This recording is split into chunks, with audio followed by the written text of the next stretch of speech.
So there I was, sitting at my family's dinner table, right where I'd been for years, listening to the same tired old conversations. The family that always saw me as the black sheep of the bunch.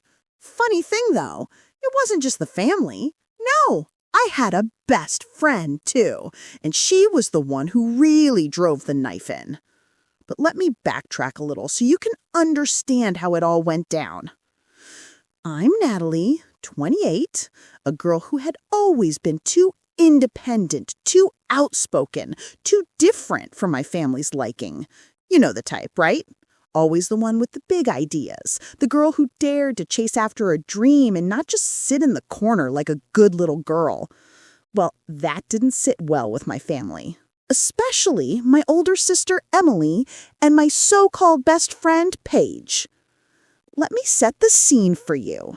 Emily, the perfect daughter, always got the praise. She was the one who married young, the one with the job, the house, and everything everyone wanted. Me?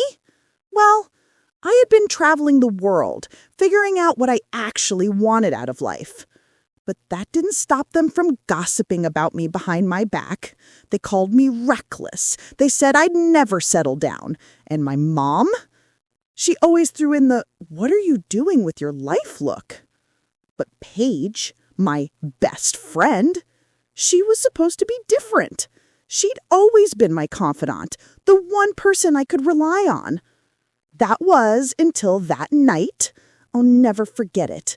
Sitting in my family's dining room, eating spaghetti, listening to the usual critiques of my life choices when Emily dropped a bombshell. "You know, Natalie, maybe you should try being more like Paige. She has her life together. She's got a good job, a boyfriend, something you clearly don't understand," Emily said, her tone dripping with judgment. What a slap in the face. And that wasn't even the worst part. Paige, yes, Paige, had the audacity to nod and smile like she was proud of herself. You could see it in her eyes, that smug little look like she was the queen of the world. That was the moment I realized they all thought I was a joke.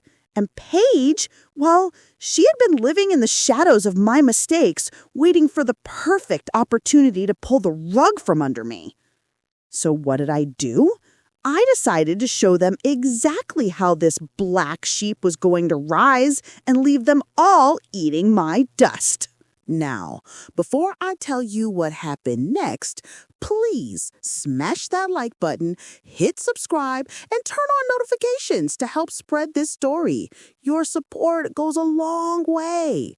Now, let me just paint you a picture of my life. I was living in downtown Charlotte at the time, in a tiny, quirky little apartment that I loved. It wasn't glamorous like Emily's house or fancy like Paige's life, but it was mine, and I was proud of that.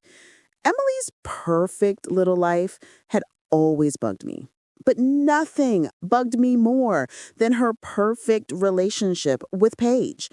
You see, Paige wasn't just my friend. She was also in the middle of a long-term relationship with a guy named Sean. Sweet guy, really. But after that dinner, I started noticing something. Sean would always tell me how good Paige was, how perfect they were together. Meanwhile, I had to sit through their endless Instagram posts showing off their couple goals and family dinners. And you know what? I started to wonder if that was all just for show. It had to be. I mean, who really has the perfect relationship, especially one that can stand up to the pressure of time? So I started gathering my little bits of intel, not for the obvious reasons, though. No, this wasn't about catching them in the act. That would be too easy. I wanted to make them regret ever laughing at my messed up life. I wasn't about to crash their picture-perfect world with some gotcha moment. I had something much juicier planned, a little revenge dessert that would make them choke on their own perfect lives. Here's what I did. I knew Paige had a thing for expensive skincare. I mean, who doesn't love a good serum, right? But she had this thing with me where she always asked to borrow my expensive things, then never returned them. So what I did next was, let's say, a masterstroke of deviousness. I bought the same skincare products she loved, but replaced them with identical bottles of a special mix. I won't go into the details, but let's just say I used a few things I found online that wouldn't hurt her, but sure as hell would leave her skin looking like she'd been living under a rock for a week. So what did I do? I invited her over for a girls' night, telling her I bought new stuff she'd love. She jumped at the chance, of course. She had no idea that the new serums and creams she loved so much were about to become her worst nightmare. The night came, and Paige showed up all bubbly and excited, as usual. She immediately went straight for my bathroom, eager to test the new skincare I had laid out. "These look amazing, Natalie. You always have the best stuff," she gushed, her voice dripping with that fake sweetness that always made my skin crawl. I pretended not to care as I poured myself a glass of wine, watching her smear the cream all over her face, totally oblivious to what was coming. Hours later, after I'd gone to bed, I heard her scrambling around the apartment. It was like she was looking for the door, but instead of leaving, she was pacing in the living room. The next morning, she looked like she'd been attacked by a wild animal. Her face was red, puffy, and blotchy. I couldn't help but stifle a laugh as she struggled to keep her composure.